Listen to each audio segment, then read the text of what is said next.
यस्य स्वयं स्वभावाप्ति रभावे कित्स्न कर्मणा तस्मै संज्ञानरूपाय नमोस्तु परमात्मने। इस तरह से सिद्ध भगवान को नमस्कार करके आज हम कारिका 42 का अध्ययन करेंगे। जैसा कि कारिका 41 में बतलाया था कि आत्मा के ध्यान में लीन योगी देखते हुए भी नहीं देखते, चलते हुए भी नहीं चलते और किसी भी तरह का राग देश भाव उनमें नहीं होता है। तो ऐसे जो आत्मा के ध्यान में लगे योगी हैं, आत्म ध्यानस्थ योगी हैं, वो वस्तुओं को देखकर भी ये क्या है, किसके हैं, किसके समान हैं आदि विकल्पों को नहीं करते। यहाँ तक कि अपने आत्म तत्व को छोड़कर शरीर के बारे में भी विचार नहीं करते। इसी विषय को स्पष्ट करते हुए आगे आचार्य कह रहे हैं कि मिदम की दृश्यम कस्य कस्मात् क्वते विशेषण सवदेमपि नावेति योगी योग परायण आत्म ध्यान में लगा हुआ योगी अर्थात साधक इदम यह किम क्या, कीदृश्यम कैसा है, कस्य किसका है, कस्मात् किस कारण से है, कब कहाँ है, इति इस प्रकार अविशेषण इन पर विशेष विचार नहीं करता है। सवदेह अपि अपने शरीर को भी न अवेति नहीं जानता है। अर्थात आत्मध्यान में लगा हुआ जो योगी है वो इन 5 बातों को यह क्या है, कैसा है, किसका है, किस कारण से है, कहाँ है, इस प्रकार से इन 5 बातों पर विशेष विचार नहीं करता। वो तो अपने शरीर को भी नहीं जानता है।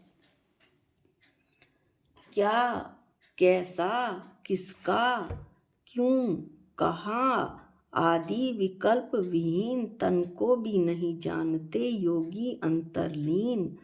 अपनी आत्मा में लीन योगी तो अपने शरीर को भी नहीं जानते। क्या, कैसा, किसका, क्यों, कहाँ ऐसे सभी 5 विकल्पों से वो रहित होते हैं। ऐसा आचार्य पूज्य पाद स्वामी कारिका 42 में बता रहे हैं। निर्विकल्प समाधि के समय शरीर की क्रिया का अनुभव ही नहीं होता। जैसे विमान तीव्र गति वाला होता है किंतु धरती पर नहीं। विमान जैसे ही ऊपर उड़ता है उसे पहियों की आवश्यकता नहीं होती। ऊपर उठते ही उसके पहिए गायब हो जाते हैं, अंदर चले जाते हैं। उसी प्रकार साधक जब प्रवृत्ति में रहता है, आत्म ध्यान से आत्मा के उपयोग से बाहर आता है। उसका उपयोग जब आत्मा के में जो लगा हुआ था वहाँ से बाहर आता है, तब पिछी कमंडलों की आवश्यकता होती है।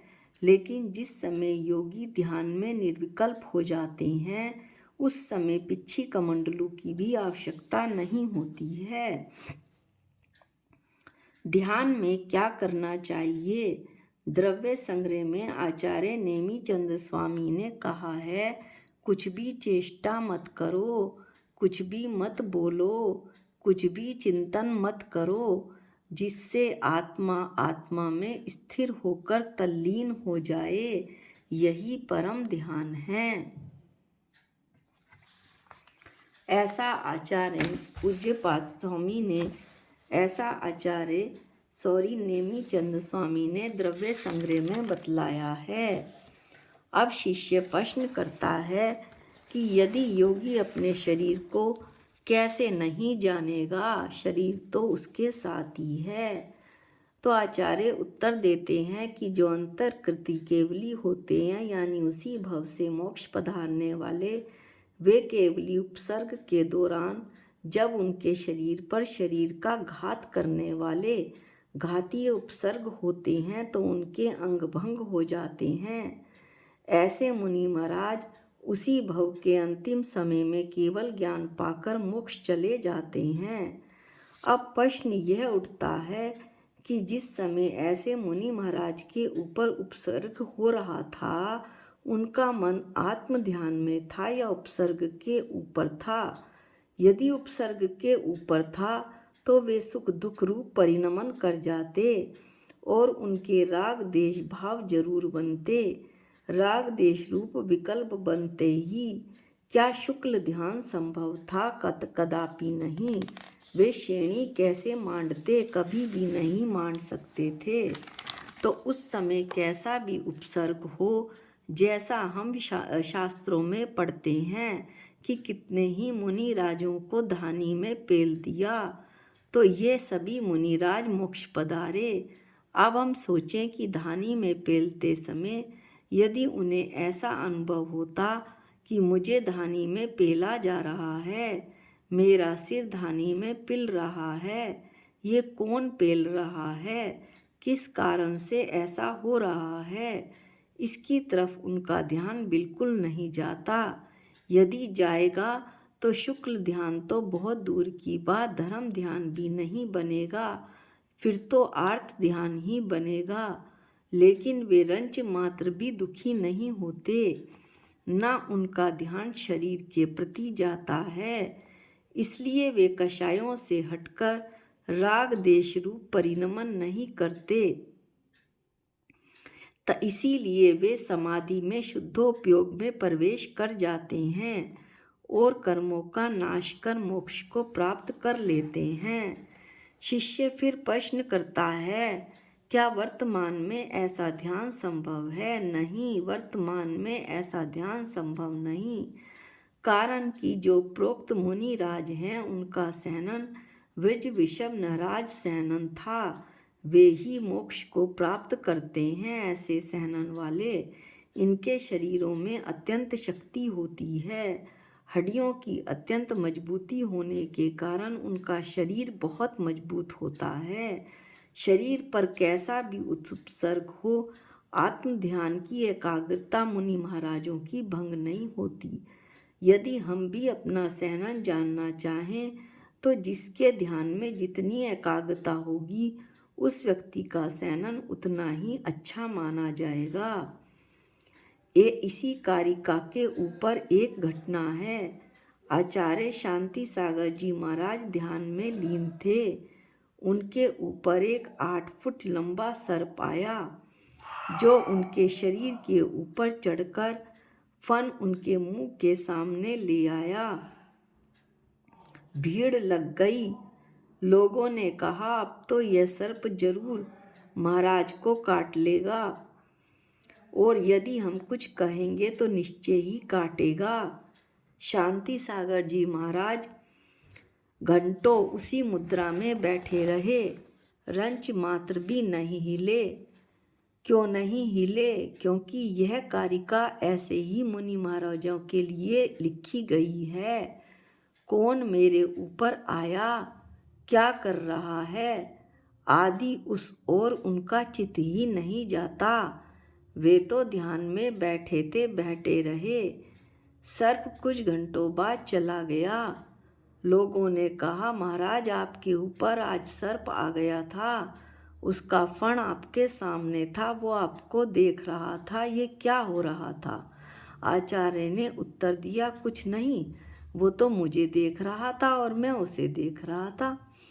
लेकिन यदि यहीं वे ये विचार करते, ये सर्प है, इसके काटने से मैं मर जाऊंगा, इसको मुझे फेंक देना चाहिए, तो उनका ध्यान कदापि भी आत्मा में नहीं लगता। पहले 3 सहनन तो आज के पंचम काल के जीवों के होते ही नहीं हैं। आज पंचम काल के जीवों के असंप्राप्ता सर्पाटिका सहनन होता है। एक मक्खी भी तो बर्दाश्त होती नहीं। अब शिष्य फिर पूछता है, 5 प्रकार का चिंतन मूलतः किसके कारण है? शरीर व शरीर पर होने वाले उपसर्गों के कारण है। शरीर पर मुनि महाराज के उपसर्ग आया, ये क्या है, कैसा है, कैसे हैं, ये उपसर्ग आदि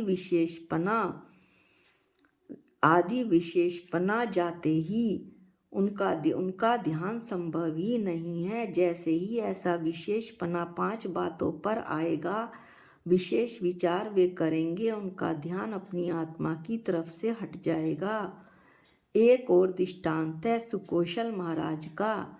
उन्हें शेरनी ने खाया। क्यों खा रही है, कौन शेरनी है, इसके साथ मेरा कैसा बैर भाव, इन बातों के बारे में वे रंच मात्र भी नहीं सोचते। यदि सोचेंगे तो कर्म बंद होगा, मुक्ति कैसे प्राप्त होगी।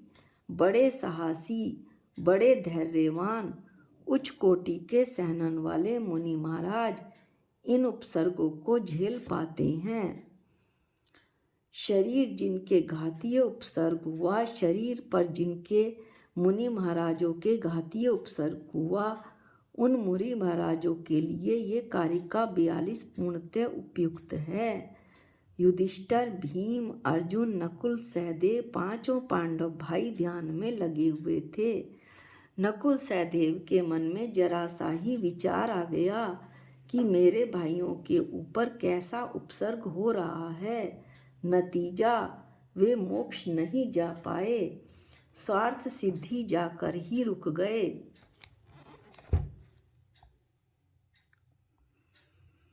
इस तरह से तत्व अनुशासन के श्लोक 172 में कहा है कि समाधि काल में आत्मा को ही देखने वाले योगी को बाहर में पदार्थ होने पर भी परम एकाग्रता के कारण आत्मा के सिवाय अन्य कुछ भी भासित नहीं होता, मालूम ही नहीं पड़ता।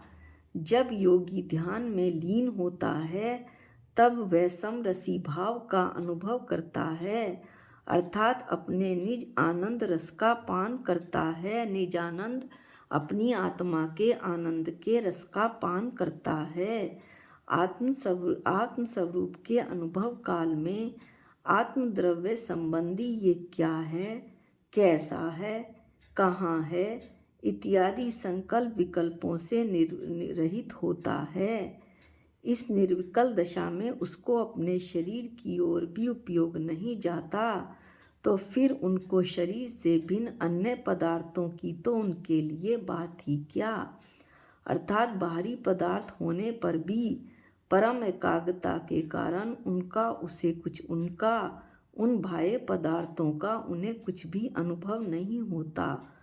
इस तरह से जब योगी भेद विज्ञान द्वारा शरीर आदि से ममत्व हटाकर आत्मस्वरूप में स्थित होकर आनंद मगन होते हैं, तब वे शुद्धा दिशा आदि से अथवा उपसर्ग परिचय आदि से खेद खिन्न नहीं होते हैं।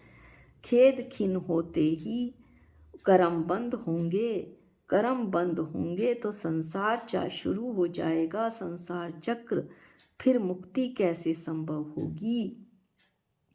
समाधि तंत्र श्लोक 38 में कहा है, आत्मा और देह के भेद विज्ञान से उत्पन्न हुए आह्लाद से मैं अलग, ये शरीर अलग, ये पुद्गल मैं चेतन, मैं एक चेतन द्रव्य हूँ, इसके अलावा मैं विश्व में अन्य कुछ भी नहीं हूँ।